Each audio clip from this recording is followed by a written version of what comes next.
مشکلات آ جاتی ہیں، تکلیفیں آ جاتی ہیں، زندگی میں حادثات ہو جاتے ہیں جو آپ نہیں چاہتے، جس کا آپ نے کبھی تصور نہیں کیا ہوتا، وہ کام بھی کئی دفعہ ہو جاتا ہے۔ اب اس میں کرنا کیا ہے؟ اس کو کس اینگل سے دیکھنا ہے؟ مصیبت، پریشانی، دکھ، حادثہ، واقعہ، غیر متوقع چیز آپ کی زندگی میں آ گئی، آپ توقع نہیں کر رہے تھے، آپ تو کسی اور چیز کے لیے تیار تھے، آپ کے تو ارادے کچھ اور تھے، لیکن کچھ حالات اور ہو گئے، آزمائش اور طرح کی ہو گئی، اور ایسی آزمائش ہو گئی جس کا آپ کا ذہن نہیں تھا کہ یہ بھی میرے لیے ہو سکتی ہے۔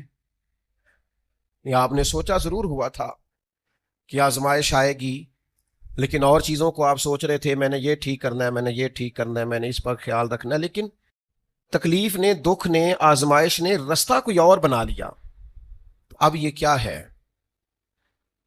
ہم چونکہ متلاشی ہوتے ہیں سکون کے، راحت کے، کہ اب میں نے یہ ٹھیک کر لیا ہے، اب میں نے گھر بنا لیا، میرے بچے تھوڑے سیانے ہو گئے، فلاں کام میں نے آپ اپنے حساب سے اب درست سمت کرتے ہیں، لیکن یہ بیچ میں سے ایک مصیبت اور آ گئی، تو کس اینگل سے دیکھنا ہے؟ ترمذی شریف کی حدیث سنیے، نبی پاک علیہ السلام نے فرمایا، رب جسے بڑا ثواب دینا چاہتا ہے نا، اسے بڑی آزمائش میں مبتلا کرتا۔ اور اگلے لفظ سنیں گے تو آپ اور خوش ہو جائیں گے۔ حضور فرماتے ہیں جب اللہ تعالیٰ کسی قوم سے محبت کرتا ہے نا، تو پھر انہیں آزمائش میں ڈال دیتا ہے، جو اس آزمائش میں رب سے راضی رہے نا، رب بھی اس سے راضی رہتا ہے، اور جو اس آزمائش میں ناراض ہو جائے نا، شکوے کرنے لگ جائے رب کی، اللہ بھی اس سے ناراض ہو جاتا ہے۔ آزمائشیں تو آئیں گی، دکھ تو آئیں گے، یہ آ جاتے ہیں، ان کا بڑا مزہ ہوتا ہے۔ آپ کو پتہ ہے زخموں کا بھی مزہ ہوتا ہے، زخم ٹھیک ہونے پہ آ جائے نا، کبھی اس پر انگلی رکھ کے دیکھے، مزہ آتا ہے، اس پر ہلکی ہلکی خارش کرنے کو جی چاہتا ہے زخم، لیکن اگر پکا ہو جائے نا تو مزہ دینے لگ جاتا ہے۔ زخموں کو پکا لو، زخموں کو پختہ کر لو، یہ مزہ دینے لگ جائیں گے۔ اگر آپ زخموں کو پکائیں گے نہیں، کچا زخم رشتہ ہے، لیکن پکا ہو جائے پھر مزہ دیتا ہے۔ تکلیف اگر آپ سمجھیں کہ میرے محبوب کی طرف سے آئی، ویسے محبوب پہ غصہ نہیں آتا، پتہ آپ کو، جس سے پیار ہو جائے اس کی بری باتیں بھی انسان کو اچھی لگتی ہیں، اس کا عیب نظر نہیں آتا۔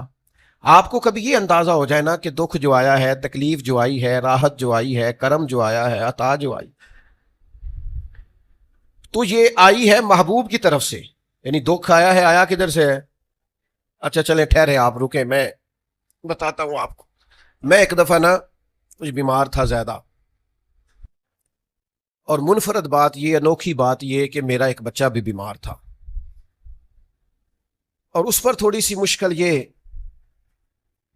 کہ کچھ چھوٹی موٹی ارد گرد کی پریشانیاں بھی تھیں، یہ تعمیری کام چل رہا ہے، فلانا کام چل رہا ہے، فلانا کام چل رہا ہے، تو سمجھ لیں 5 10 20 چیزیں کٹھی ہو گئیں، تو میری طبیعت پر کچھ بوجھ بن گیا، دل تھوڑا سا وزن محسوس کرنے لگا، اور ذرا تھوڑی سی بے چینی اور اضطراب طبیعت میں پیدا ہونے لگا۔ یہ ان کے بعد آ جاتا ہے کبھی کبھی، تو اس کی تدبیریں، اس کے معاملات بھی میں دیکھ رہا تھا، لیکن تھوڑا سا نا زیادہ ذہنی طور پر میں اپنے آپ کو تکلیف میں محسوس کرتا تھا۔ تو ایک رات میں تسبیح میرے ہاتھ میں تھی، تو میں حسبنا اللہ و نعم الوکیل، نعم المولا و نعم النصیر، اس کا میں وظیفہ پڑھ رہا تھا۔ تو پڑھتے پڑھتے میں نے نا سائیڈ چینج کی، رخ پھیرا۔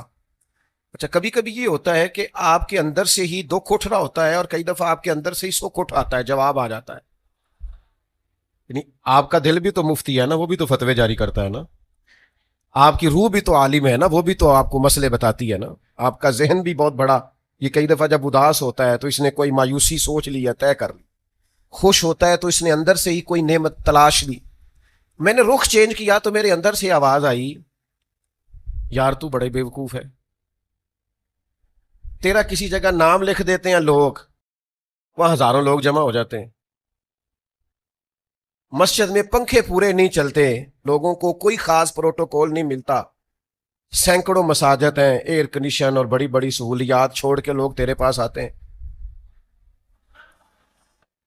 کبھی کبھی مسکرا پڑیں تو بہت سارے مسکرا پڑتے ہیں، کبھی طبیعت میں کوئی تھوڑی خرابی آ جائے تو بہت سارے لوگ آنسوؤں نے بھیگ بھیگ کر دعائیں کرتے ہیں، یہ سارے دکھ تیرے لیے برداشت کی. اور تیرے اوپر تھوڑی سی کبھی تکلیف آتی ہے تو طبیعت پہ بوجھ بنتا ہے، اچھا تو بڑا ریس ہے، سکھ سارے قبول خوشی خوشی، اور ذرا 2 4 5 چیزیں کٹھی ہوئی نہیں اور دل تیرا بے چین ہوا نہیں، تو سیانا نہیں. اچھا خود ہی ٹینشن تھی، بس رخ میں نے دوسری طرف کیا تو آوازیں دوسری آنی شروع ہو گئیں، شام کو میں اٹھ کے بیٹھ گیا. یہ آپ نے نا اپنے اندر سے آپ نے طاقت لینی ہے. آپ کے اندر ایک روح ہے، آپ کے اندر ایک باطن ہے، آپ کے اندر ایک خیر کی قوت ہے. جب بھی کوئی مایوسی آئے نا، ایک سرکار کا فرمان سنیں، نبی پاک علیہ السلام نے فرمایا تمہیں اپنی بیوی کی کوئی عادت ناپسند ہو تو اسے بغض نہیں رکھنا. یا رسول اللہ کیا کریں؟ فرمایا اس عادت پہ غور کر لو جو تمہیں بڑی پسند ہے. آپ نے صرف کمزوریاں نہیں دیکھنی، آپ نے زندگی کے اندر خوبیاں بھی ملاحظہ کرنی.